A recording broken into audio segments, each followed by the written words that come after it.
So what is a non-qualified retirement plan? Well, simply put, a non-qualified retirement plan is a retirement savings plan that doesn't have tax advantages. It's post-tax, not pre-tax. Okay, so we're gonna talk about non-qualified retirement plans, right? But what does that really mean? What are those options you can have?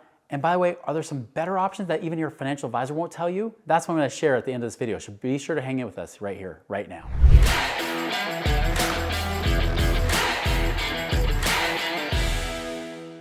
Okay, so first and foremost, non-qualified retirement plans are really plans that are like outside the typical retirement. 401ks, IRAs, those are qualified retirement plans. What does it mean to be qualified? Well, they have certain rules, right? Because remember, when you put your money in a 401k or an IRA, you're putting the money in, it's pre-taxed, right? So you don't pay taxes on that money going in. Or you get a tax deduction. If you're using it out of your own pocket, you get a tax deduction. But you do pay taxes later down the road. And remember, you got to jump through all the different hoops. You got to wait, you got to wait till you're 59 and a half. If you try to pull out money before you're 59 and a half years old, you pay a 10% penalty and then you pay taxes on top of that. So if you're somebody like in the state of California, it's possible you could be paying almost half your money to taxes and penalties if you pull out before you're 59 and a half. Not the preferred way to go. So there's non-qualified retirement plans. Usually these are things like annuities. There's qualified annuities that are inside IRA plans. And there's non-qualified annuities, right? An annuity, in my mind, and I'm just dumbing this down, this is not technical here, but to explain it simply, annuities are set up through insurance companies. They can be like retirement plans, but they're kind of like glorified CDs, right? They can't have extra bells and whistles. They can be very stable and certain. The nice thing with an annuity is that it can generate an income stream for you at a certain point. If it's a qualified annuity, a qualified plan annuity, again, 59 and a half rule, right? Oh, by the way, there's another rule too, that by 72 and a half, you got to start pulling money out. And if you don't start pulling the money out by age 72, guess what happens? They charge you a 50% penalty of the money you should have pulled out in the first place. So they are very strict that they want to get paid on their taxes on those qualified plans. Non-qualified, none of those rules exist, right? There's none of those kind of rules. You can throw in money. There's not even limitations of how much you can put in, but it's with post-tax dollars typically. You're using after-tax dollars, and it can actually get taxed along the way or as it grows. That's a non-qualified. So when you have a non-qualified annuity, the nice thing is you could have an income stream now or in the near future versus waiting till you're 59 and a half or older. Remember, in a qualified plan, one of the things that I think is a big risk, a big gamble for you is if you're younger, they can change the rules whenever they want. So if you're, say, 25 years old right now, do you realize that in the next 30 plus years, 35 years, they might change their mind and say, you know what? No, it's not 59 and a half. Now you got to wait till you're 65 before you can touch this money without a penalty. They could do that. They say people are living longer, and now you got to wait longer to get to it. So just be aware, they can change the rules whenever they want, and you have no say in the matter. So a non-qualified could be good, just to know that you have a little bit more flexibility. You don't have to worry about all these dumb rules that happen. So here's the question. Could you do something better? Could you even do something better, not just from a qualified plan, but even better than a non-qualified plan? Could you be doing something better with this money? Now, like I said, the non-qualified is great. It's more flexible. You do get taxed on that money. But the truth is that if you're trying to do like an annuity, yes, you can get an income stream off of it, but usually it's not going to be more than about 6% a year at best that you pull off. So if you happen to have $100,000, you're getting $6,000 a year, that's not too sexy. That's not going to make you excited about anything. But could you do something more with your money? Well, many of our clients, it's interesting, a lot of them don't want to do annuities anymore. One, because annuities haven't been paying very well lately anyways. They're lucky to even get 6%. And that's usually after you annuitize it, which is a whole nother rabbit hole I'm not going to go down, right? But for the most part, they don't pay very well. They don't compound and grow very fast. So people are thinking, well, I've got this money in these non-qualified places. Maybe it's just plain old mutual funds. Maybe I've got stocks or bonds that are just taxed each year or whenever I sell them. Maybe I've got these annuities. What do I do with these? Can I do something more? And the answer is yes. You could actually put this money working harder for you so you don't have to work so hard for it. I'll give you an example. I had one client that he not only had some money in some mutual funds that were just plain old mutual funds, but he also had money in gold and in crypto. And why did he have his money in gold and crypto? Because he thought that the US dollar is going to collapse by the year 2018.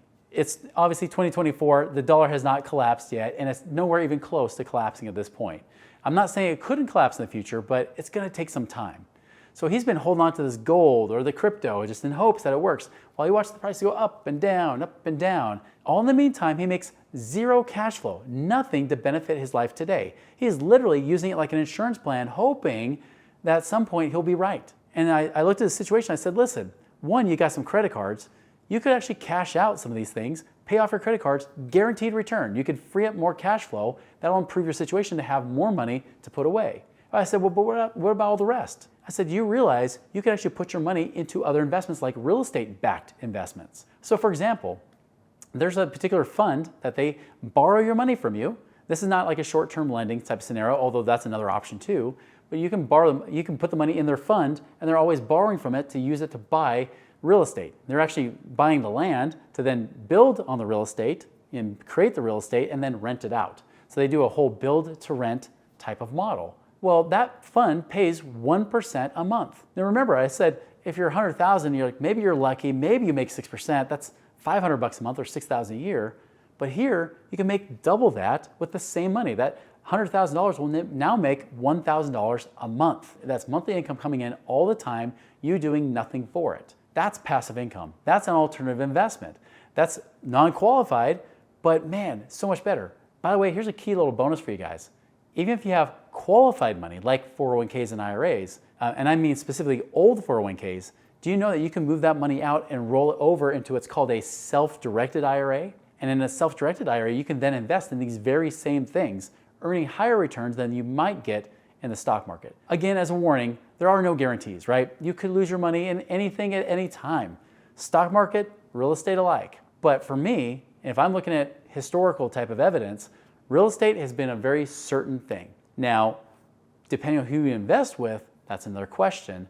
That's a whole nother topic of due diligence and everything that maybe we cover in another video. But if I were just give you a bonus there, I would just say, be sure to look at, somebody who's been doing this for at least 12 or 15 years, been in the space, they've been in for a few decades, even better, doing the same kind of investment so that you can trust that at least they have a good track record, assuming they have a good track record. But if you have IRA money, you can actually put in a self-directed IRA and invest in these very things, growing your money faster and even at some point pull off income. But again, if you're looking for non-qualified, and here's the key thing, if you're wanting to retire before you're the age of 60, non-qualified is a good thing.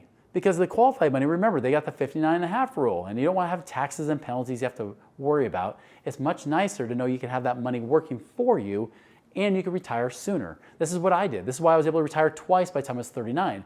I stopped putting money in 401ks. I stopped putting in IRAs. And I know that sounds like blasphemous for financial advisors, but that's because they make money off of you when they tell you to do that kind of crap, right?